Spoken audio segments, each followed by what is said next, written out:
బట్టి వందనాలు తెలియజేసుకుంటూ ప్రతి ఒక్క కుటుంబాన్ని మీ చేతులకు అప్పగించుకుంటున్నాను ప్రభువా. అయ్యా, మీ యొక్క నామ ఘనత కొరకు అలాగే పరిశుద్ధాత్మ సహాయంతో నన్ను ముందుకు నడిపించమని క్రీస్తునామాన ఈ ప్రార్థన అడిగి వేడుకుంటున్నాం పరమ తండ్రి, ఆమె. కూడి వస్తున్న మీ అందరికీ క్రీస్తు పేరట శుభాభివందనాలు తెలియజేసుకుంటున్నాను. చాలా మంది అంటే ఇప్పుడు తమ్ముడు చెప్పాడు, రాజు లేకపోయేసరికి వాళ్ళు వారి ఇష్టానుసారముగా బ్రతికి నష్టపోయిన వారిలో ఈ నయోమి భర్త అయిన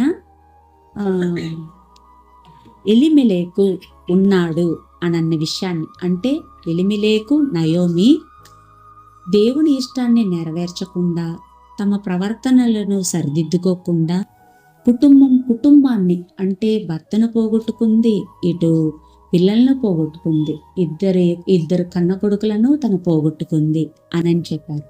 కానీ రాజు లేకపోయినా దేవుని ఇష్టాన్ని నెరవేర్చారు ఒక మహాభక్తుని గురించి మనం ఈరోజు ధ్యానించుకున్నాము. ఆయన ఎవరు అనంటే యూదుల వంశంలో పుట్టి కానీ యెహోయాకీము రాజుగా పరిపాలిస్తున్న టైంలో బబులోను చక్రవర్తి అయిన నెబుకద్నెజరు వచ్చి వారి బానిస బ్రతుకులోనికి తీసుకుని వెళ్ళిపోతారు. నెబుకద్నెజరు వచ్చి యూదులందరినీ తన బబులోను సామ్రాజ్యానికి దాసులుగా బానిసలుగా తీసుకొని వెళ్ళిపోతారనమాట. అందులో ఉన్న యూదులే ఈ దానియేలు, షడ్రక్, మేషక్, అబేద్నెగో అనువారు. వీళ్ళు తనకు రాజంటూ ఉన్నారా అంటే రాజు ఎవరు? అన్యదేశపు రాజు, అన్య దేవతలను ఖచ్చితంగా పూజించమని చెప్పే రాజు. కానీ ఆ రాజు అలాగున్నా కూడా వీరు నేర్చుకున్న దేవుని గురించి కానీ భక్తి గురించి కానీ, భక్తిలో పెట్టిన దేవుడు ధర్మశాస్త్రం ప్రకారంగా చెప్పిన ప్రతి ఆజ్ఞను తూచ తప్పకుండా ప్రవర్తన ఆల్రెడీ ఇక్కడ యూదా రాజ్యంలో కొనసాగించుకుంటూ బానిస బ్రతుకులోకి వెళ్ళినా కూడా వాళ్ళు ఆ దేవతల వైపు తిరగలేదు. వాళ్ళు పెట్టినట్లుగా తమ ప్రవర్తనను మాత్రము మనం చాలా మంది మాట్లాడుతూ మనము ప్రకాశం జిల్లా మంది వైజాగ్కి వెళ్ళామనుకోండి, మనం 6 నెలల తర్వాత మన స్లాంగ్ కూడా మారుద్ది. ఏంటి వస్తారా వెళ్తారా అని మాట్లాడుతుంటాం. ఇక్కడికి వచ్చిన తర్వాత ఏంట్రా నీ భాష అంతా మారిపోయిందిరా అని అంటారు. ఎందుకంటే వాళ్ళు వీళ్ళవుతారు, వీళ్ళు వాళ్ళైపోతారు అన్న నానుడైతే ఉంది. కానీ ఈ భక్తులు మాత్రం ధర్మశాస్త్రాన్ని పాటించే ఈ దానియేలు కానీ షడ్రక్, మేషక్, అబేద్నెగోలు మాత్రము దేవుని యందు ఎంత భయభక్తులు కలిగి, ఎంత తమ ప్రవర్తనను కాచుకుంటూ అనుక్షణం కాపాడుకుంటూ దేవునిలో భయభక్తులు కలిగి ఎలా పెరిగితే ఎలా దేవుడు ఆశీర్వదించాడు వాళ్ళని, దేవుడు తన పక్షంగా వారి పక్షాన ఎలా నిలబడి పోరాటం చేశాడు అన్న విషయాన్ని మనం ఈరోజు 2 సందర్భాలను బట్టి ధ్యానం చేసుకుందాము. మొదటి సందర్భం ఏంటంటే, ఫస్ట్ రాజు ఏం చేస్తాడు, నెబుకద్నెజరు రాజు వాళ్ళను చెరలోనికి తీసుకొని వెళ్ళిపోతాడు. వెళ్ళిపోయిన తర్వాత అష్పెనజు నపుంసకుణ్ణి పిలిచి అంటున్నాడు. ఏమని చెప్తున్నాడంటే, దానియేలు గ్రంథం 1వ అధ్యాయం 3వ వచనం. దానియేలు గ్రంథం 1వ అధ్యాయం 3వ వచనం. రాజు అష్పెనజు అను నపుంసకుల అధిపతిని పిలిపించి అతనికి ఇలాగో ఆజ్ఞాపించెను. ఇశ్రాయేలీల రాజవంశములలో ముఖ్యులై లోపము లేని సౌందర్యమును సకల విద్యా ప్రావీణ్యతయు జ్ఞానమును కలిగి తత్వజ్ఞానము తెలిసిన వారై రాజనగరునందు నిలవదగిన కొందరు బాలురను రప్పించి కల్దీయుల విద్యను భాషను వారికి నేర్పు. ఏమంటున్నాడు? ఇప్పుడు నేను బానిసలుగా తీసుకొని వచ్చాను కదా, వీళ్ళల్లో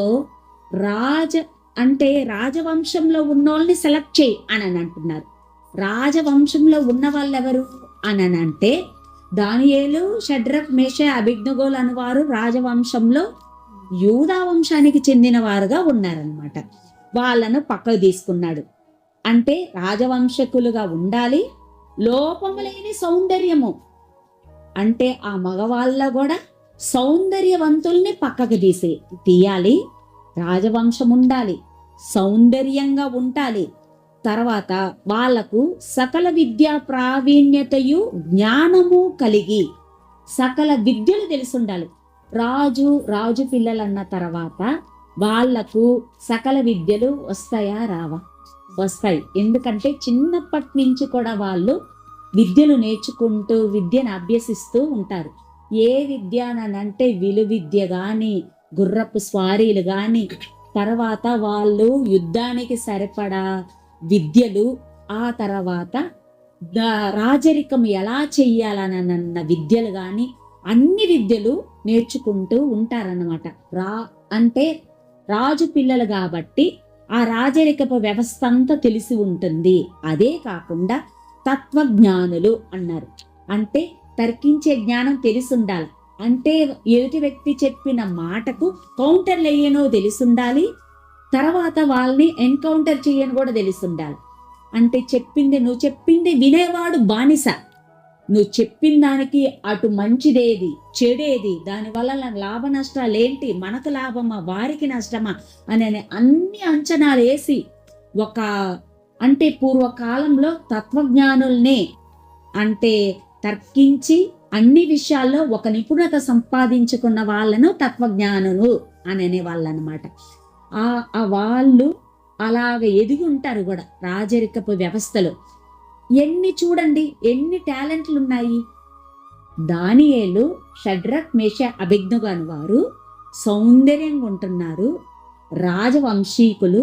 ఆ తర్వాత సకల విద్యలో ప్రావీణ్యత సంపాదించుకున్న వాళ్ళు, తత్వజ్ఞానంలో కూడా మంచి నైపుణ్యత సంపాదించిన వాళ్ళు.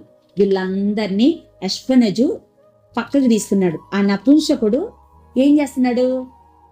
గ్రేడింగ్ చేస్తున్నాడు. గ్రేడింగ్ చేసి పక్కకు పెట్టి, ఎందుకు వీళ్ళందరినీ గ్రేడింగ్ చేస్తున్నారంటే బబులోను సామ్రాజ్య నగరం అంటే ప్రజగా ఉండడానికి కాదు, ఈ రాజ్య నగరిలో ఉండడానికి, రాజ్య పరిపాలనలో వీళ్ళను వాళ్ళ రాజ్య పరిపాలనలో చేర్చుకోవడానికి ఇన్ని క్వాలిఫికేషన్స్ చూసి సెలెక్ట్ చేసి పక్కన పెట్టారు. పక్కన పెట్టిన తర్వాత రాజు అంటున్నాడు, వీళ్ళకి మన భాష నేర్పించు, మన పద్ధతులు నేర్పించు. ఇక్కడ కల్దీయుల దేశంలో ఉండాలంటే ఆ కల్దీయుల దేశమే ఒకరోజు ఏమని అన్నారంటే బబులోను, బాగ్దాదు, షీనారు, మెసొపొతేమియా అన్న దేశాలుగా పిలువబడ్డ దేశమే బబులోను సామ్రాజ్యం. ఆ సామ్రాజ్యాన్ని మన సామ్రాజ్యంలో మనకంటూ రాజరికపు పనుల్లో సహాయం చెయ్యాలంటే వీళ్ళు ఎలాగా మన భాష మాట్లాడాలో ఆ భాషను నేర్పించు. మన పద్ధతులు ఏంటి, మన పద్ధతులు, ఎందుకంటే వాళ్ళు బ్రతికిన వాళ్ళ దేశంలో బ్రతికిన పద్ధతులు వేరు. మనం ఇప్పుడు ఇండియాలో ఉన్నాం. ఇండియాలో బ్రతికినట్లుగా ఎక్కడంటే అక్కడ ఎంగిలి ఊసేస్తాం. మనమైతే ఎక్కడంటే అక్కడ చెత్తేస్తాం. ఖాళీ స్థలం దొరకరాదు, ఆ ఖాళీ స్థలం మందైపోద్ది ఇండియాలో అయితే. అదే దుబాయ్లో నువ్వు ఉమ్ము ఊసావనుకో ఫైన్. ఉమ్ము ఊయడానికి ఒక ప్లేస్, ఆ తర్వాత నీకు చెత్తేసుకోవడానికి కూడా ఒక ప్లేస్ అన్నమాట. ట్రాఫిక్ సిగ్నల్ పాటించడానికి అంటే ట్రాఫిక్ మనమైతే రెడ్ సిగ్నల్ వేసినా వెళ్ళిపోతూ ఉంటారు. కానీ అక్కడ అలా కాదు. నువ్వు ఒక రూట్లోకి వచ్చేసరికి స్పీడ్ ఇంతే అని రాసుంటారు బోర్డులో. కారులో కానీ ఏ వెహికల్ కూడా వెళ్తున్నప్పుడు నువ్వు 70 కిలోమీటర్లు అన్న వేగం అని అంటే 70లోనే వెళ్ళాలి. మళ్ళీ కొంత ప్లేస్కి వచ్చిన తర్వాత 100 అని రాసి ఉంటాడు. అక్కడ నువ్వు 100 పెంచాలా. ఇంకొక స్థలానికి వెళ్ళిందో 30 అని రాసి ఉంటే 30 వెళ్ళాలి. నువ్వు దానికి మించి వెళ్ళావా వెంటనే ఫ్రాక్షన్స్ ఆఫ్ సెకండ్లో నీ ఫోన్కి ఫైన్ బిల్లులు వస్తూ ఉంటాయి అన్నమాట. ఫైన్ బిల్లులు పంపిస్తూ ఉంటాడు. అది ఎవరో ఉండరు అక్కడ, అంతా ఎలక్ట్రికల్ మెషిన్ తోటే వాళ్ళు సెట్ చేసి పెట్టేసి ఉంటారు. నువ్వు దాటుతున్నావా, నిన్నెవ్వరు పట్టించుకోరు, చూడరు, ఏమి చేయరు. నీ ఫోన్కి బిల్ వస్తూ ఉంటుంది. అంత టెక్నాలజీ వాళ్ళు యూజ్ చేస్తున్నారనమాట. అంటే భారతదేశంలో ఉన్న రూల్స్ దుబాయ్లో చెల్లదు. దుబాయ్లో మనము బైబిల్ని స్వాతంత్రంగా ఇట్లా పట్టుకొని పోవడానికి కూడా వీల్లేదు. ప్రార్థనలకంటూ ఒక స్థలం వాళ్ళు కేటాయిస్తారు. అది కూడా గంట పర్మిషన్. 1 అవర్ అంటే హోటల్ మనం ఎలాగ బుక్ చేసుకుంటామో వాళ్ళకు ప్రేయర్ హౌసెస్ కూడా ఒక ఏరియా ఉంటుంది. ఆ ఏరియాలో కొన్ని రూమ్స్ ఉంటాయి. ఆ రూమ్స్లో నువ్వు గంటకు పర్మిషన్, గంట లేదా 40 నిమిషాలు అలా బుక్ చేసుకొని ప్రార్థన చేసుకోవాలా. అందరితో పాటు మన పుస్తకాలన్నీ కూడా బ్యాగులో పెట్టుకొని చక్కగా వెళ్ళిపోవాలి. ఎందుకంటే అది మెజారిటీ ముస్లిం దేశం కాబట్టి మీరు చేసుకోండి, కానీ బహిరంగ ప్రదేశాల్లో అయితే కాదు. మీకంటూ కేటాయించబడిన స్థలంలోనే మీరు ప్రార్థనలు చేసుకోవాలి. అదే ఇండియాలో అయితే వీధికి 4 చర్చిలు ఉన్నాయి. అంటే ఒక దేశానికి మరొక దేశానికి ఎన్ని రూల్స్ రెగ్యులేషన్స్ ఉన్నాయో అందుకని బబులోను సామ్రాజ్య చక్రవర్తి అంటున్నాడు, మన రూల్స్ మన రెగ్యులేషన్స్ ఈ వీళ్ళకి నేర్పించు. ఎందుకంటే రాజ్య నగరంలో ఉండాలి కాబట్టి నా ఎదురుగా ఉంటున్నప్పుడు మన రూల్స్ పాటించాలి ఈ బానిసలకు, కాబట్టి నేర్పించు అని చెప్పి పంపిస్తూ భోజనం విషయం కూడా చెప్పి పంపిస్తాడు. నా భోజనం, రాజు ఏం తింటాడో ఆ భోజనం పెట్టండి అని. కానీ దానియేలుకు షడ్రక్ గాని మేషే అబేద్నెగో ధర్మశాస్త్రాన్ని పాటించిన వాళ్ళు కాబట్టి వేరే దేశానికి వెళ్ళినా కూడా వాళ్ళు ఒకటే మాట అంటారు, మా ధర్మశాస్త్ర ప్రకారంగా మేము రక్తంతో దేన్ని తినము, రక్తముతో కలిపి తీసుకోవడం మాకు అలవాటు లేదు. అందులో కొన్ని నిషేధించబడిన జంతువులు కూడా ఉన్నాయి, అవి మేము తినము. కాబట్టి దయచేసి మా మీద దయ ఉంచి నువ్వేం చేస్తావంటే మాకు శాకధాన్యాలు ఇవ్వు అని చెప్పి అంటాడు. మీ కల్దీయుల భాష నేర్చుకుంటాం, భాష ప్రాబ్లం లేదు. ఎందుకంటే భాషకు మా దేవుడేం రూల్స్ పెట్టలేదు. మీ రాజ్యంలో మేము ఉంటున్నాం కాబట్టి మీ పద్ధతులు ఏమైనా ఉన్నాయా చెప్పండి. ఇదిగో ఉదయం అన్నం తినాల్సింది సాయంత్రం తినాలా, సాయంత్రం రొట్టె తినాలా, లేకపోతే గింజి తాగాలా, అవన్నీ చేస్తాం. కానీ వీళ్ళ నలుగురు కూడా ఎంత ప్రత్యేకంగా అసలు దేవుడు అన్న విషయానికి వచ్చేసరికి మాత్రం నో, మేము ధర్మశాస్త్రం తప్పక మిగతావేవి పాటించము. మమ్మల్ని చంపేస్తారా, చంపేసుకోండి అని నిలబడ్డ వాళ్ళే షడ్రక్ మేషే అబేద్నెగో అను వాళ్ళు. ఓకేనా? అంటే ధర్మశాస్త్రానికి వచ్చేసరికి మాత్రం, భక్తి విషయానికి వచ్చేసరికి మాత్రం భక్తికే ప్రాధాన్యత ఇచ్చారు కానీ మనుషులకు ఇవ్వలేదు. అలా మనిషికి భయపడకుండా రాజు ఎదుట కూడా, అంటే మనకిప్పుడు సీఎం అంటేనే వణుకుతాం. సీఎం ఒకే ఒక స్టేట్కే సీఎం, కానీ అప్పుడు సామ్రాజ్యాలు అనంటే 127 సంస్థానాలకు అధిపతి, అంటే 127 స్టేట్లకు ఆయన అధిపతి. ఒక్క సీఎంకే మనము అపాయింట్మెంట్లు దొరకదు, ఆయనకి ఎదురు చెప్పి మనం బతకగలమా? ఎన్కౌంటర్ చేసేస్తారు ఏది మాట్లాడినా. కానీ అక్కడ 127 సంస్థానాలకు అధిపతి అయిన బబులోను సామ్రాజ్య చక్రవర్తి అయిన నెబుకద్నెజర్కే వీళ్ళు ఎదురు చెప్పారు. ఎందుకంటే దేవుని విషయాల్లో మాత్రం వాళ్ళు రాజీ పడటానికి ఇష్టపడలేదు. వాళ్ళ ముందు రాజున్నాడా? రాజు లేడే. తన ప్రవర్తనను మాత్రం ఎంత జాగ్రత్తగా కాపాడుకుంటున్నారో చూడండి వీళ్ళు భక్తి విషయాల్లో మాత్రం. అలాగే ఒకరోజు ఏమైందంటే నెబుకద్నెజర్ రాజు ఒక కలగన్నాడు.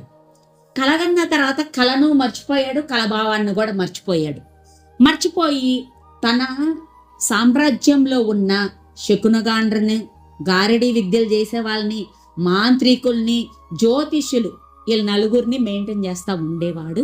అందరినీ పిలిపించి నాకు కలొచ్చింది, నాకు కళ చెప్పాలా, కలభావం చెప్పాలి. ఒరే మాకు కళ చెప్తే కలభావాలు చెప్పేంత కెపాసిటీ ఉంది కానీ కళను మేము చెప్పలేము. నువ్వు కన్న కళని మేము చెప్పలేము. కళ భావాన్ని అయితే, వివరణ అయితే ఇవ్వగలమేమో కానీ రాజా నీ కళను మాత్రం మేము చెప్పలేము అని అన్న మాట చెప్పిందే బబులోను చక్రవర్తి దగ్గర అధిపతిగా ఉన్న అర్యోకు.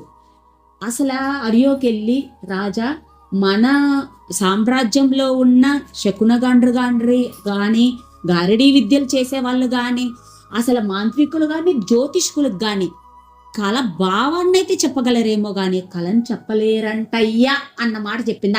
అందరిని చంపేయానని అన్నాడు. రూల్ జారీ చేసేసాడు. కోపం వచ్చేసింది రాజుకి. అంటే నేను వీళ్ళను పోషిస్తుంటే నా కళను చెప్పలేక కళభావం చెప్తారా? అయితే అంత కెపాసిటీ లేనోళ్ళు మన సామ్రాజ్యంలో ఎందుకు? కాబట్టి చంపేయానంటే ఆ చావు ఎవరికి వచ్చింది? దానియేలు, షడ్రక్, మేషక్, అబేద్నెగోలకు కూడా వచ్చింది. మిమ్మల్ని అందరినీ చంపేయమంటున్నాడు అని చెప్పి మిమ్మల్ని కూడా చంపేస్తాము అని అంటే ఏంటి అసలు సమస్య ఏంటి అని అంటే రాజుకు ఒక కళ వచ్చింది, కళ చెప్పాలి, కళ భావం కూడా చెప్పాలి అన్నప్పుడు దయచేసి మీరు మళ్ళీ రాజుకు ఒక విన్నపం పెట్టండి, నాకు కొంత టైం ఇవ్వమని చెప్పండి. కొంత టైం ఇస్తే నేను నా దేవుణ్ణి అడిగి చెప్తాను నేను అన్న వెంటనే రాజు కూడా, బబులోని చక్రవర్తి కూడా సరే వెళ్ళు టైం తీసుకో అని అంటాడు. ఆ తర్వాత షడ్రక్, మేషక్, అబేద్నెగోలకి దానియేలు చెబుతున్న మాట ఏంటో తెలుసా? ఇది మన చావుకొచ్చింది, మనం అందరం కలిసి ప్రార్థన చేసి దేవుణ్ణి అడుగుదాము అని అన్నాడే గాని, ఓయ్ నాకు అసలు కలభావము చెప్పే వరం దేవుడిచ్చేశాడు, మనం సేఫ్, మనమేం వరి అవన అవసరం లేదు అన్న ధీమా మాటలో అసలు ఆ మనిషి గర్వించి అహంకారంతో మాట్లాడటమో ఏం చేయలేదు. అసలు ఏమంటున్నాడంటే, మనం దేవుణ్ణి అడుగుదాం, ఈ రాత్రంతా మనం ప్రార్థనలో గడుపుదాం అని చెప్పి వాళ్ళు ప్రార్థన చేసి తదనంతరం కలభావాన్ని దానియేలుకు దేవుడు తెలియజేస్తే అప్పుడు వెళ్ళేసి ఎంత చక్కగా నాకు కలలు చెప్పే భావాన్ని, ఆ గిఫ్ట్ని దేవుడు ఇచ్చాడు కాబట్టి ఆ గిఫ్ట్తో నేను ఇప్పుడు నీకు చెప్తున్నాను అనని రాజు ముందు కూడా తనకున్న అహంకారాన్ని వ్యక్తపరచటం లేదు. అబ్బా, రాజు దగ్గర దొరికి మాట్లాడే అవకాశం వచ్చిందని చూడండి, ఆ ఛాన్స్ని ఎంత బాగా వినియోగించుకుంటున్నాడు దానియేలు గారు. దానియేలు గ్రంథం 2వ అధ్యాయము 28వ వచనం. దానియేలు గ్రంథం 2వ అధ్యాయం 28వ వచనం. అయితే మర్మములను బయలుపరచగల దేవుడొకడు పరలోకమందున్నాడు, అంత్యదినముల యందు జరగబోవు దానిని ఆయన రాజగు నెబుకద్నెజరునకు తెలియజేసెను. తాము పడక మీద పరుండగా తమరి మనసులో కలిగిన స్వప్న దర్శనములు ఏమనగా, ఇక్కడ ఏమని మాట్లాడుతున్నాడు? మర్మములను బయలుపరచగల దేవుడొకడు పరలోకమందు ఉన్నాడు అంటే తన దేవుణ్ణి పరిచయం చేస్తున్నాడు బబులోని చక్రవర్తికి. ఎందుకు? ఆయనకు దేవతలంటే పిచ్చి కాబట్టి. నువ్వు అనుకున్నావే ఆ దేవుడు, దేవతలు నిన్నేమీ చేయలేకపోయాయి, కానీ అంత్య దినాల్లో భవిష్యత్తులో జరగబోయే విషయాల గురించి దేవుడు నీకు తెలియజేయునది. పరలోకమందు ఒక దేవుడు ఉన్నాడు, ఆ దేవుడు తెలియజేస్తున్నాడు నీకు అనని దేవుణ్ణి పరిచయం చేస్తూ, దేవుణ్ణి మహిమపరుస్తూ, దేవునికి ప్రాధాన్యతనిస్తూ ఆ తర్వాత కలభావాన్ని తెలియజెప్తాడన్నమాట. తెలియజెప్పిన తర్వాత దానియేల్ని, బానిసగా ఉన్న దానియేల్ని దేవుడు అసలు యాక్చువల్గా రాజనగర్లో పెట్టుకున్నారు వాళ్ళకున్న టాలెంట్ను, స్కిల్ను బట్టి. అయినా కూడా అంతటితో వదిలిపెట్టకుండా నా బిడ్డ నా నామానికి ఘనత తెచ్చే విధంగా ప్రవర్తించాడు కాబట్టి నా బిడ్డను నేను ఇప్పుడు మహిమపరచుకుంటాను అనని నెబుకద్నెజరుకి మనసు పుట్టించి, అంటే కలను రప్పించి మరిపింపజేసి మళ్ళీ కలభావాన్ని చెప్పి కలని చెప్పి చివరకు నెబుకద్నెజరు పక్కన నిలబెట్టుకున్నారు. రాజు తర్వాత అంతటి అధికారం ఎవరికి వచ్చిందంటే నెబుకద్నెజరే డైరెక్ట్గా దానియేలుకి ఇస్తాడు. అంటే రాజు తర్వాత అధికారం ఎవరికి ఉందంటే దానియేలుకే ఉంది. అలాంటి స్థితిలో దేవుడు నిలబడతాడు. రాజు తర్వాత నెబుకద్నెజరు రాజుగా అంటే రాజు అధికారాన్ని దానియేలుకి ఇచ్చాడంటే సరే, కలభావాన్ని చెప్పాడు, ఓకే అనుకోవచ్చు. ఆ తర్వాత తనకు పుట్టిన కుమారుడైన బెల్షస్సరు కూడా ఎవరిని? దానియేలు గారినే కదా అధికారంలో పెట్టుకున్నాడు. అసలు బబులోను రాజులు యూదా రాజుల్ని అసలు రాజ్యంలో భాగం చేయటం ఏంటి? ఇప్పుడు దుబాయ్ రాజు ఇండియాలో ఎవరినైనా నా రాజరికపు వ్యవస్థలో నా తర్వాత నువ్వే అని చెప్పి పెట్టుకుంటారు ఎవరైనా? వారికి సంబంధించి వారిలో నమ్మకమైన వాళ్ళు ఎవరో, వారి జాతిలో నమ్మకమైన వాళ్ళెవరో వాళ్ళని పెట్టుకుంటారు. కానీ దానియేలు దేవునికి భయపడుతూ నమ్మకంగా ఉంటున్నాడు కాబట్టి, ఎవరికి నమ్మకంగా అనంటే దేవుడిగా నమ్మకంగా ఉంటున్నాడు కాబట్టి వీళ్ళందరూ ఇక్కడ దానియేలుని చూస్తే భయపడుతున్నారు. మనము మనుషులకి నమ్మకంగా ఉండాల్సిన పని లేదు. మనం దేవుడికి ఎప్పుడైతే నమ్మకంగా ఉంటామో అందరి ఎడల కూడా మనము నమ్మకస్తులుగా కనిపిస్తాం. అసలు అందరి ఎడల కూడా నమ్మకంగా కనబడతాం. అసలు బెల్షస్సరుకు కూడా ఒక దర్శనం కలిగింది. బెల్షస్సరుకు కూడా ఒక దర్శనం కలిగినప్పుడు, అంటే దేవాలయంలో ఉన్న యెరూషలేము దేవాలయంలో ఉన్న బబులోను రాజు నెబుకద్నెజరు వచ్చేటప్పుడు ఏం చేస్తాడంటే దేవాలయంలో ఉన్న ఆ వస్తువులన్నీ తీసుకొచ్చుకుంటాడు. గిన్నెలు, పాత్రలు అన్ని బంగారే కదా, బంగారు వెండితో చేయబడ్డాయి కాబట్టి ఆ వస్తువులన్నీ తీసుకొని వచ్చి తన రాజ్యంలో పెట్టుకుంటే, బెల్షస్సరు తన ఆనందాన్ని ఒక ఉత్సవం జరుపుకుంటే ఏం చేశాడంటే ఆ ఆలయంలో ఉన్న పరికరాలతో ఇతనేం చేస్తాడు, తను ఎంజాయ్ చేయడానికని దేవుని కొరకు ఉపయోగించవలసిన ఆ వస్తువులను తను మనుషులతో ఆనందించడానికి ఆ వస్తువులు తీసుకుని ఉపయోగించుకున్నందుకు దేవుడు బెల్షస్సర్ని మొత్తుతాడు. అప్పుడు రాస్తాడు, నీ చావు ఈరోజు రాత్రికే అని. బెల్షస్సర్ దగ్గరికి వెళ్ళి ఈ కబుర్ నీకెట్ట చెప్పాలనుంది, నాకు నువ్వు చచ్చిపోతావంటే నన్ను చంపేస్తావేమో అనని ఏదో వెనకబడతా చేతులు నలుపుకుంటా అటు చెప్పలేదు. నువ్వు దేవుని ఉపకరణాలను మిస్యూజ్ చేశావు, దేవుణ్ణి ఈరోజు రాత్రి నిన్ను చంపేస్తాడంట, అదే రాశాడని చెప్పాడు. చావు కబురు చెప్పినోడిని ఎవరైనా చంపేస్తారా? చంపేరు. చావు కబురు చెప్తే అబ్బా బేష్ అని చెప్పి అనే రాజు ఉన్నాడా? నువ్వు ఎవడవు అసలు? నా ఇష్టం, నేను రాజునిక్కడ, ఏ వస్తువైనా నా ఇష్టం ఉపయోగించుకుంటాను అనన్న మాట అనలేదే. ధైర్యంగా వెళ్ళాడు, దేవునికి మాత్రమే భయపడ్డాడు దానియేలు.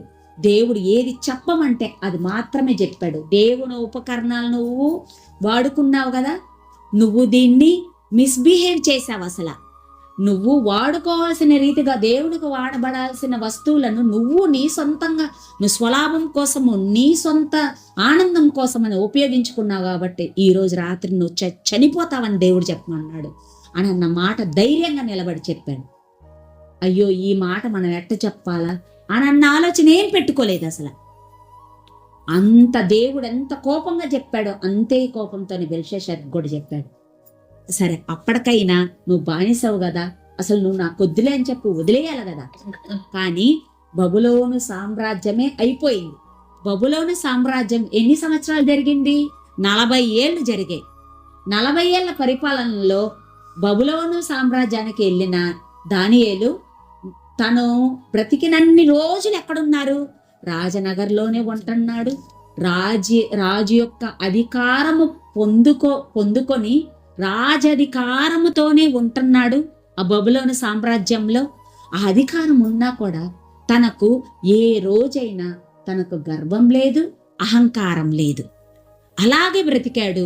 నెక్స్ట్ వచ్చారు మాదీయులు, పారసీకులు. ఆ మాదీయ పారసీక చక్రవర్తి అయిన దర్యావేషు కాలం వచ్చినా కూడా ఓకే, ఇప్పుడు వైసీపీ ఉన్నారనుకో, వైసీపీ అధికారంలోకి వస్తే వాళ్ళకెవరు అనుకూలమో ఉన్నోళ్ళ అధికారులను, మంత్రులందరిని తీసేస్తారా లేదా? పక్కన పెట్టేసి వాళ్ళకెవరు నమ్మకస్తులో, వాళ్ళకెవరు అనుకూలమో వాళ్ళు పెట్టుకుంటారు. మాదీయ పారసీక మెడో పెర్షియన్ కింగ్డమ్ వచ్చినప్పుడు అప్పుడు ఆయన ఏం చెయ్యాలా? మనకెవరు అనుకూలమో చూసుకొని వాళ్ళనే కదా పెట్టుకోవాలి. వాళ్ళ రాజ్యంలో కూడా, రాజ అధికారంలో కూడా ఈ దానియేలునే పెట్టుకున్నారు. మళ్ళీ రాజ్యాధికారం ఇచ్చారు. రాజ్యాధికారంలో 127 మంది అధిపతులను నియమిస్తే 127లో ఒకటిగా లేడు. ఆ 127 మందిలో కూడా ముగ్గురిని మళ్ళీ స్పెషల్ కేటగిరీలో మీరు అధికారులు, ముఖ్య అధికారుల్లో ముగ్గురుంటే ఆ ముఖ్య అధికారుల్లో కూడా ఒకడు దానియేలు గారు. దర్యావేషు కాలంలో కూడా దానియేలు అధికారంలోనే ఉన్నాడు. అధికారంలో ఉంటున్నా కూడా ఏ రోజు అధికారాన్ని దుర్వినియోగం చేసుకోలేదు. దేవుడంటే భయభక్తులు కలిగి బ్రతికున్నాడు. మనము ఏదైనా ఒక కష్టం వచ్చిందనుకో, అసలు కష్టం వచ్చింది అసలు నాకు, నేనెందుకు దేవుణ్ణి నమ్ముకోవాలా, ఆ దేవుణ్ణి నమ్ముకుంటే నాకెందుకు కష్టాలని చెప్పి మనమైతే వెనకడిగేస్తాం. కానీ స్వతంత్రమైన బ్రతుకు నుంచి బానిస బ్రతుకు అంటే అది ఎంత కష్టమైన బ్రతుకు. వాళ్ళిష్టంగా బ్రతకాలి, వాళ్ళు చెప్పింది తినాలా, వాళ్ళు చెప్పినట్లుగా నడుచుకోవాలి. అప్పుడు అలాంటి బ్రతుకులో కూడా దేవుణ్ణి మాత్రం విడిచిపెట్టలేదుగా దానియేలు. అలాగే ఉంటూ రాజుకు దర్యావేషు కాలంలో కూడా అధికారులు కుట్ర చేస్తారు. ఎందుకంటే దానియేలుని చూస్తున్నప్పుడల్లా దర్యావేషు, దానియేలు దాని గురించి ఏంటి, దానియేలు దీని గురించి ఏంటి, ఆ పక్కనున్న ఇద్దరు ముఖ్య అధిపతులకు మండిపోతుందన్నమాట. వాళ్ళందరూ చేరి, ఆ ఇద్దరు చేరి 127 మందితో అధిపతులతో చేరి, మనమందరం ఒక జాతిరా, ఈ బబులోను ఈ మాదీయ పారసీక సామ్రాజ్యంలో పుట్టాము, పెరిగాము, పెద్దయ్యాము. కానీ ఈ దర్యావేషు చూడరా, బానిసగా బ్రతుకుతున్న ఆ బబులోను సామ్రాజ్యం నుంచి మనం తీసుకొచ్చుకున్నాంరా. అంతే కదా. ఇప్పుడు మాదీయులు గెలిచారంటే వీళ్ళు మళ్ళీ ఈ బబులోను సామ్రాజ్యం ఏంది, వీళ్ళకు బానిసలు. ఈ బానిసల్ని తీసుకొని వచ్చి మళ్ళీ అధికారంలో నిలబెట్టినాడంటే అసలు ఒక బానిస ఏంటి, మనకు అధికారిగా ఉండటం ఏంటి, ఆ అధికారి మాట మనమందరం వింటం ఏంటి, అసలు మనం ఏదో ఒకటి చెయ్యాలి అని చెప్పి వీళ్ళందరూ కూర్చొని కుట్ర పన్నారు. ఏమని కుట్ర పన్నారు, ఎలాగైనా దానియేలుని అధికారంలో లేకుండా చెయ్యాల అని అంటే, ఒరే అధికారం ఏంట్రా, మనిషి లేకుండా చేద్దామని చెప్పి ఇంకొకటి ఐడియా ఇచ్చాడు. అయితే మనిషి లేకుండా చెయ్యాలంటే ఏమీ లేదు, రాజు దగ్గర దానియేలు తప్పు చేసినట్లుగా చూపిస్తే చాలు, చంపేస్తారు ఎలాగో. అలాంటిది మనం ఏదో ఒకటి కుట్ర చెయ్యాలి అని చూస్తే, ఓ నాన్న ఏదైనా రాజరికంలో ఏదైనా తప్పులు చేస్తాడంటే నో, డ్యూటీలో పర్ఫెక్ట్, ఎక్కడ చూసినా 100% కరెక్ట్గా ఉంది. వ్యక్తిగత జీవితం చూశారు. అప్పుడు వ్యక్తిగత జీవితంలో కూడా తనకున్న ప్లస్ పాయింట్ని ఎలాగైనా మైనస్ చేయాలా, అంటే పాజిటివ్ని నెగిటివ్గా చూపించాలా అన్న ఆలోచన వాళ్లకు పుట్టింది. అలా పుట్టింప చేసింది దెయ్యం ఒక ఆలోచన పుట్టించింది. దేవుణ్ణి ఏంటి అడగటం, రాజుని హైలైట్ చేసి రాజుని అడిగించేటట్లుగా చెయ్యాలి, రాజుని హైలైట్ చెయ్యాలి. మనుషులందరూ వెళ్ళి వారి వారి దేవుళ్ళను కూడా పక్కన పెట్టేసి అందరు రాజు దగ్గరికి వెళ్ళి తమ కష్టాలకు పరిష్కారం చెప్పుకోవాలి. అంతే. 30 రోజులు కూడా ఎవ్వరు పూజలే చేయకూడదు. వాళ్ళ ఆచార ప్రకారంగా పూజలు ఎవ్వరు చేయొద్దు. అందరు వచ్చి మీ విన్నపాలని దేవుడి దగ్గర చెప్పుకోవద్దు. దేవుడి ప్లేస్లో ఎవరిని పెట్టారు, రాజుని పెట్టేశారు. రాజుని పెట్టి అందరూ రాజుకే చెప్పుకోవాలి అని అంటే, వీళ్ళందరూ వాళ్ళ అధీనంలో ఉన్నారు కాబట్టి ఎందుకు ఎవరైనా ఏ రూలైనా పాటిస్తారు అని అంటే, నా ప్రాణాలు నేను దక్కించుకొని ఒక మూల బతికితే చాలే అనుకున్న వాళ్ళు మాత్రమే ఏమని చేస్తారు, రాజాజ్ఞ ఇంకా మనకు పాటించాల్సిందే అనని అందరూ కూడా, మాదీయ పారసీకులు అందరూ కూడా ఏం చేశారంటే, అందరూ వాళ్ళ పూజలన్నీ ఆపి రాజు దగ్గరికి వెళ్ళి వాళ్ళ సమస్యల్ని చెప్పుకుంటా ఉన్నారు. రాజు మాకు ఈరోజు ఈ సమస్య, రాజు మాకు ఈరోజు ఇది, మాకు ఆరోగ్యం బాగలేదు, మాకు తిండి లేదు, మా బిడ్డకు పెళ్లి చేసుకోవాలి, ఇట్లా అన్ని సమస్యలను చెప్పుకుంటూ వచ్చారు. కానీ ప్రతిరోజు దానియేలు మాత్రం యెరూషలేము వైపు తమ కిటికీలు తెరుచుకొని దేవుణ్ణి ప్రార్థన చేసుకుంటే, యెరూషలేం వైపు తిరిగి ప్రార్థన చేసుకుంటా బ్రతుకుతున్నది హ్యాపీగా తీసుకుని వెళ్ళి రాజుకి చెప్పేశాను. రాజు ఏం చెయ్యాలా, ఇంకా తప్పదు. రాజాజ్ఞ అందరూ పాటిస్తున్నప్పుడు దానియేలు ఒక్కడు పాటించట్లేదు. ఇది ఏంటి రాజు అనని ప్రెషర్ ఎక్కువైపోయింది. రాజు నువ్వు కదా సంతకం పెట్టింది, నీ ఆజ్ఞనే పాటించకపోతే అనని ప్రజల ముందు మాట్లాడేసరి నిన్నే అన్నాడు. అసలు ఆయనకేం ఉండదు మనసులో, ఏం మనసులో లేకపోయింది. నిన్నే అన్నాడు, అంతముందు అన్నాడు, అందరి ముందు అన్నాడు, అంతమంది నవ్వారు అన్న మాటలు చెప్తుంటే కొంతమందికి ఎట్టుంటది, లేనిపోని కూడా ప్రెషర్ ఎక్కువైపోయి కఠిన చర్యలు తీసుకుంటారు. అలాగే రాజునెళ్ళి ప్రెషర్ పెడుతున్నారు. రాజాజ్ఞ మీరేశారయ్యా, ఇంకేముంది, అసలు దానియేలు ఒక్కడే మీరాడు, మిగిలిన ఉన్న 1,000,000 మంది అసలు నీ దగ్గరకు వచ్చి చెప్పుకున్నారు, తమ మనవిని చెప్పుకున్నారు, వాళ్ళకున్న కష్టాలను చెప్పుకున్నారు. దానియేలు ఒక్కడే వాళ్ళ దేవుణ్ణి మొక్కుతున్నాడు అని చెప్పిన వెంటనే రాజు కట్టడ కాబట్టి ఈ సందర్భంలో మనకి ఇంకొక సందర్భం కూడా గుర్తు రావాలి. నీతిమంతుడైన బాప్తిజం ఇచ్చి యోహానున్నాడే, హేరోదుకి చెప్పాడు, నువ్వు మీ అన్న భార్య అయిన ఫిలిప్పు భార్య అయిన హేరోదియతో నువ్వు నీ ప్రవర్తనను మార్చుకోవాలి, ఆమెతో నువ్వు ఉంటున్నావు, అది తప్పు, మీ అన్న భార్య, ఆమెతో నువ్వు ఉండరాదు అని చెప్పి ఎప్పుడైతే నిలదీశాడో, కక్షగట్టింది ఎవరు? హేరోదియ కక్షగట్టింది. హేరోదు మాత్రం ఏమనుకున్నాడు? అవును, నేను చేస్తున్నది తప్పు అని చెప్పి రియలైజ్ అయ్యాడు. కానీ హేరోదియ మాత్రం విడిచిపెట్టలేదు. ఆ పగనట్లే మైండ్లో పెట్టుకొని తన కుమార్తె చేత నాట్యం చేయించి హేరోదు పుట్టినరోజు ఏం చేశాడు? నీతిమంతుడైన బాప్తిజమిచ్చి యోహాను తల తీసుకొని వచ్చేంత వరకు హేరోదియ నిద్రపట్టలేదు. కానీ హేరోదు మాత్రం ఆ రోజు అయ్యో నీకు ఏ బహుమానం కావాలని కోరుకున్న తర్వాత ఎంత బాధపడ్డాడు అంటే, అది ఎట్లయినా ఆపాలా అని ట్రై చేసినా కూడా రాజు మాట ఇచ్చేశాడు కాబట్టి ఎంత బాగుంటుందంటే, రాజు ఆ మాట నిలబెట్టుకోవడానికి, రాజాజ్ఞ నిలబెట్టుకోవడానికి యోహాను తల కొట్టిస్తాడు, తీసుకొని రమ్మని చెప్తాడు. అంటే ఇక్కడ సేమ్ సిచ్యువేషన్ అనమాట దర్యావేషుకు కూడా. అయ్యో నేను మాట ఇచ్చేశాను, ఆ మాట ఈరోజు నేను నిలబెట్టుకోకపోతే నన్ను రాజుగా ఎంచరు, అందరూ నన్ను హేళనగా చేస్తారు అనని రాజ్ఞ నేను మీరకూడదు, నేనే మాట ఇచ్చాను, ఆ మాట మీద నేనే నిలబడాలని సింహపు బోన్లైతే వేపించేశాడు. గాని రాజు పరిస్థితి ఎలాగుందో మనం చూసుకున్నట్లుగైతే చూడండి, దానియేలు గ్రంథం 6వ అధ్యాయం 14వ వచనం, 6:14. దానియేలు గ్రంథం 6వ అధ్యాయం 14వ వచనం. రాజు ఈ మాట విని బహుగా వ్యాకులపడి దానియేలును రక్షింపవలనని తన మనసు దృఢము చేసుకొని సూర్యుడస్తమించు వరకు అతని విడిపించుటకు యత్నము చేసెను.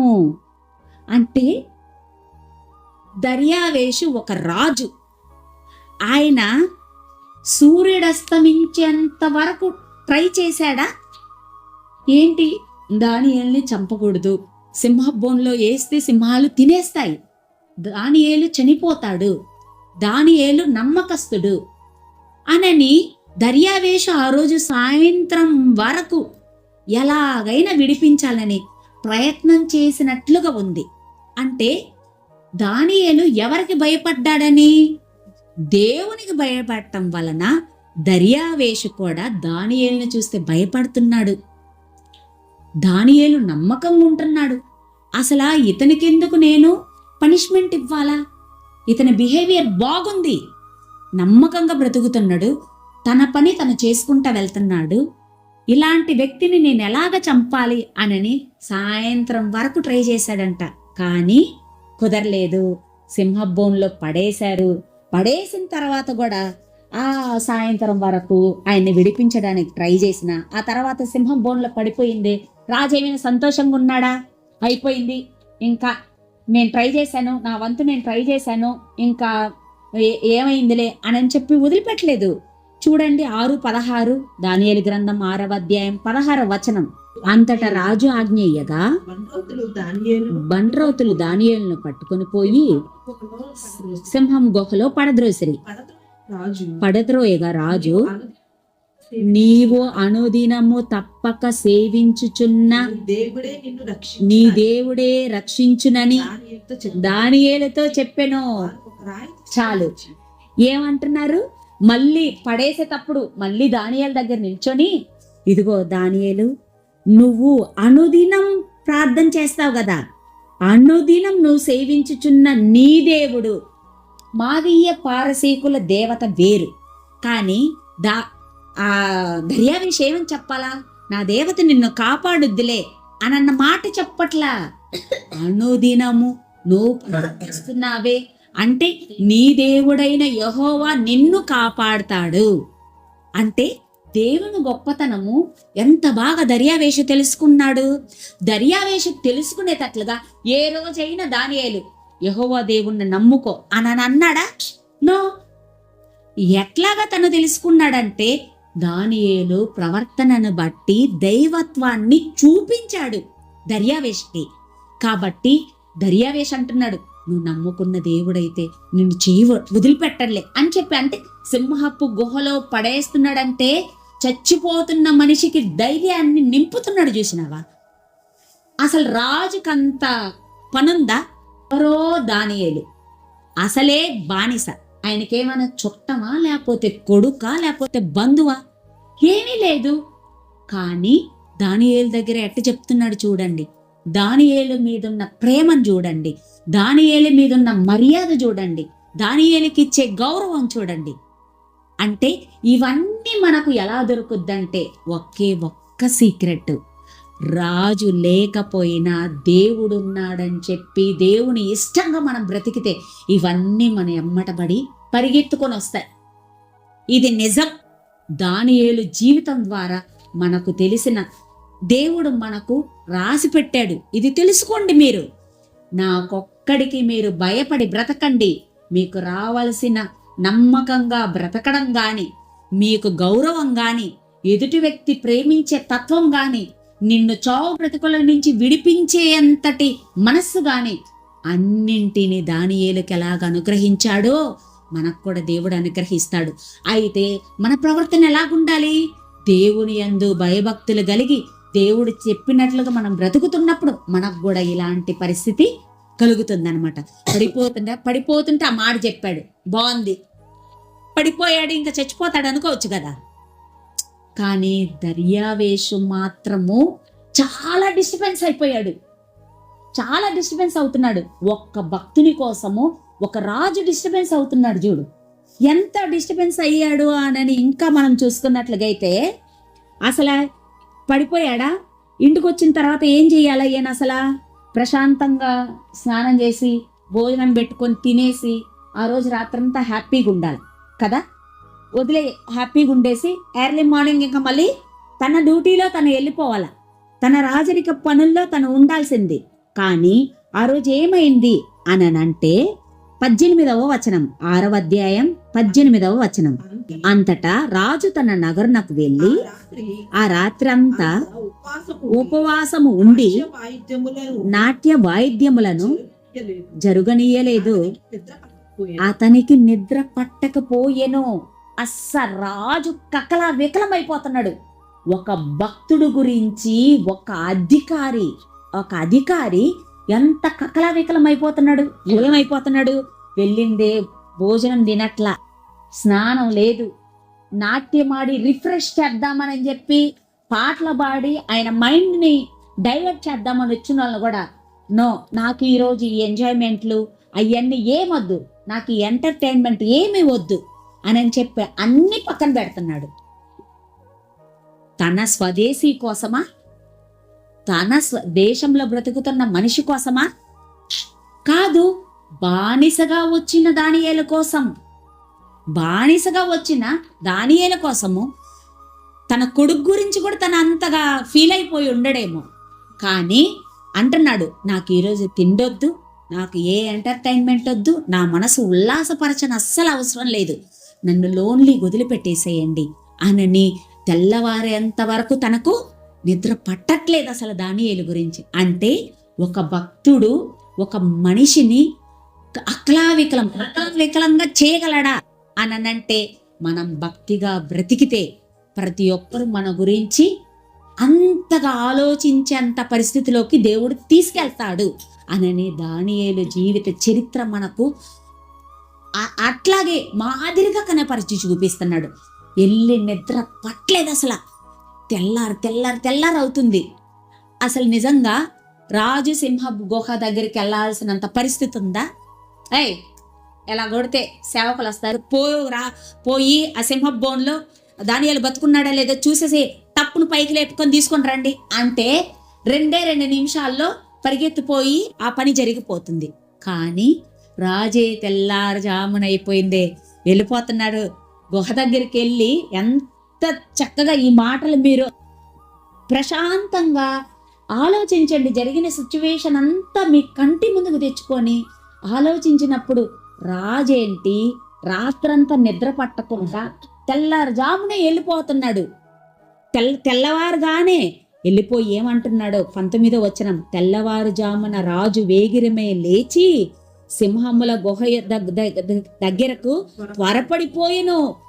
అంటే కాళ్ళు ఒకదానికొకటి కొట్టుకుంటా పరిగెత్తుతున్నాడు.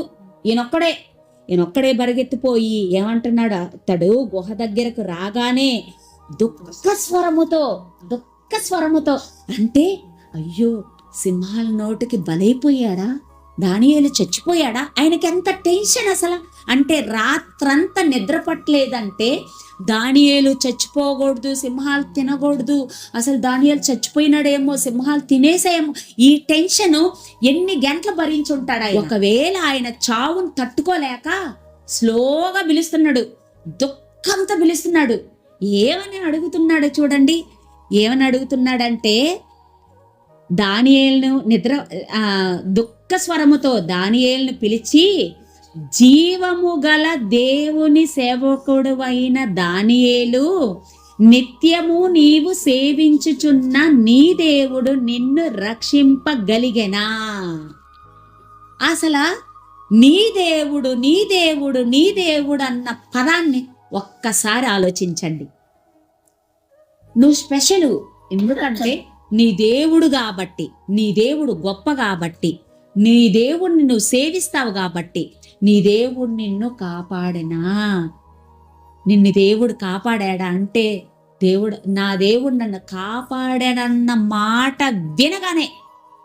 వినగానే వెంటనే గబగబా ఆ గుహలో నుంచి పైకి రప్పించి ఆ తర్వాత మళ్ళీ ఆరాధిస్తున్నాడు. అబ్బసింహ అంటే దానియేలు బతికిపోయినాడు, ఓకే దానియేలు నువ్వు వెళ్ళిపో అని చెప్పి వదిలిపెట్టేసి కాముగొండ్లా. దానియేలు ఎంత జరగడానికి ఏంటి అసలు కుట్రేంటి అని మళ్ళీ కేసు దర్యాప్తు చేస్తున్నాడు. దర్యాప్తు చేస్తే తేలిందేంటి, కుట్ర పన్నిన వాళ్ళు ఎవరు, 2 అధిపతులతో ముఖ్యాధిపతులతో పాటు అధిపతులు కూడా కలిసి ఉన్నారు కదా.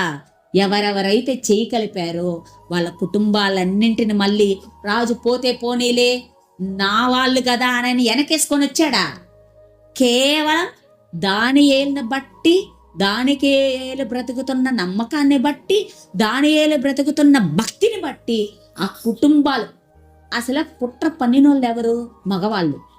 వాళ్ళ భార్యల పిల్లలు ఏం చేశారు, ఏం చేయలేదు. కానీ దర్యావేష్ ఏం చేస్తాడో తెలుసా, కుట్ర పన్నిన వాళ్ళ కుటుంబాలని, భార్య పిల్లల్ని అందరినీ సింహ గుహలో పడేస్తాడు. కుటుంబాలను పడేస్తాడు. అంటే దేవుడు ఎవరైతే మనకు నష్టపరుస్తారో వాళ్ళనొక్కడిని వదిలిపెట్టాడు, కుటుంబాన్ని మొత్తం అసలు నాశనం చేసి వదిలిపెట్టేస్తాడు. అంటే దేవుని యందు భయభక్తులు కలిగిన వాడిగా ఒక దానియేలు బ్రతికినందుకు రాజు అంత సపోర్ట్ చేయటం, రాజు దగ్గర నుంచే సపోర్ట్ రావటం ఏంటి, అసలు దేవుడు తనకు కుట్ర పనితే ఆ కుటుంబాలను నాశనం చేయటం ఏంటి, కుటుంబాలని. అంటే మనం ఎప్పుడైతే ఓపికగా నమ్మకంగా ఎలాంటి సిచ్యువేషన్లో అయినా దేవుడా నీవేనని చెప్పి మనం ఎప్పుడైతే బతుకుతామో, స్థిరమైన భక్తి కలిగి ఉంటామో, దానియేలుకు జరిగినట్లుగానే మన జీవితంలో కూడా జరుగుద్ది. కోరహు నెక్స్ట్ దర్యావేష తర్వాత కోరహు వస్తాడు. కోరహు కాలంలో ఈ బానిస బ్రతుకు నుంచి, ఎప్పుడు బబులోను సామ్రాజ్యంలో వచ్చిన బానిసలకు కోరహు కాలంలో బానిసత్వం నుంచి విడుదల కలుగుద్ది.